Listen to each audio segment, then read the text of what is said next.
ஆமா மகா, பணத்தோட தான் வருவேன்னு நீ தான் வீட்டை விட்டு போன. யாரும் உன்னை போகவே சொல்லல. அப்பா சொல்ற மாதிரி அஸ்வின் கிட்ட இருந்து பணத்தை மீட்க இங்க இருந்து என்ன பண்ண முடியுமோ அதை பண்ணுவோம். வாமா ஆமா போலாம். அம்மா, செல்வம் எப்படி வந்திருக்கிறான்னு பாருமா. இப்போ அவன் பக்கத்துல நீ இருக்கணுமா? மூத்த மருமகளா நீதாம்மா நம்ம குடும்பத்தை வழி நடத்தணும். அது மட்டும் இல்லம்மா, இது உன்னோட வாழ்க்கை. வெறும் பணத்துக்காக நீ அதை விட்டு கொடுக்க கூடாதுமா. நீ நம்ம வீட்டுல தான் இருக்கணும். வாமா போலாம். நீங்க எல்லாரும் என்ன கூப்பிடுறீங்க, ஆனா அத்தை என்னை ஏத்துக்கணுமே. உன் அத்தை உன்னை ஏத்துக்கணும், அவ்வளவுதானே? நீ வாமா என் கூட. செல்வம், மகாவை கூட்டிட்டு வா. அண்ணே மகா, வாங்க அண்ணே. ப்ளீஸ் வான்னு சொல்றேன்ல. வீட்டுக்கு போலாம்.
கௌரி, மகாவை சமாதானம் பண்ணி கூட்டு வரதுக்குள்ள போதும் போதும்னு ஆயிடுச்சு.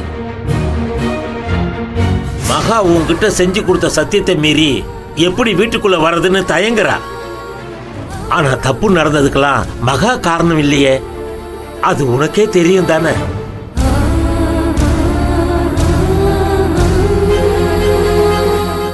அன்னைக்கு போலீஸ் ஸ்டேஷன்ல என்ன சொன்னா?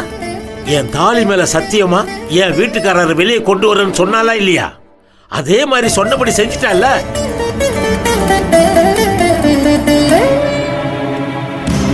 கூப்பிடு கௌரி.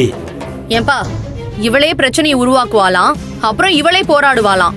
இத வேற பெருமையா பேசிட்டு இருக்கீங்களா? வெண்ணிலா, கௌரி மனசு மாறி அவ வாயால மகாவை வீட்டுக்குள்ள கூப்பிடணும்னு சொல்லி நானும் இங்க இருக்கிற எல்லாரும் நினைக்கிறோம். நீ அப்படி நினைக்கலன்னா கூட பரவாயில்ல, எதையாவது பேசி மனச ரணமாக்காம இருந்தா போதும். ரோஷங்கிறது எல்லாருக்கும் இருக்கு. மனசு வெறுத்து போய் மகா இங்க இருந்து போயிட்டா அவ வாழ்க்கைய உன்னால சீர்படுத்த முடியுமா? அப்படி சீர்படுத்த முடிஞ்சிருந்தா நீ உன் வாழ்க்கையை சீர்படுத்திருப்பிய. குத்தம் சொல்லணுங்கிற பேர்ல அடுத்தவங்களுடைய வாழ்க்கையில விளையாடாத. சதி, வஞ்சம், சூழ்ச்சின்னு என்னென்னமோ நடந்து போச்சு. அஸ்வினோட சூழ்ச்சியில செல்வம் மாட்டிக்கிட்டான். மகா மட்டும் இல்லனா என்ன இருக்கும்?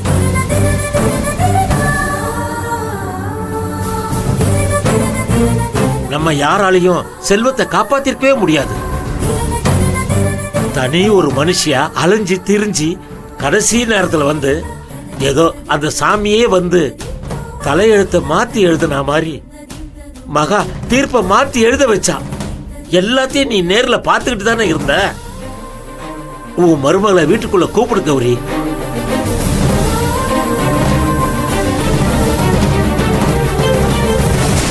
மா, இதுக்கு மேல என்னமா யோசிக்கிறீங்க? ப்ளீஸ்மா, அண்ணியை கூப்பிடுங்கம்மா.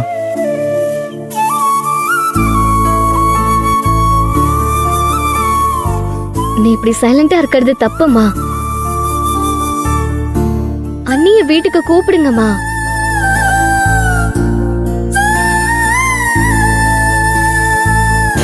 ப்ளீஸ் பாட்டி, இப்போ நீங்க அத்தையை கூப்பிடலன்னா நானும் அத்தை கூடயே போயிடுவேன். ஏய்,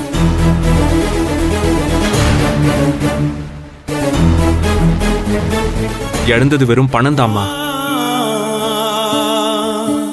நானும் மகாவும் சேர்ந்து உழைச்சா இந்த பணத்துக்கு மேல பல மடங்கு சம்பாதிச்சிருவோம்.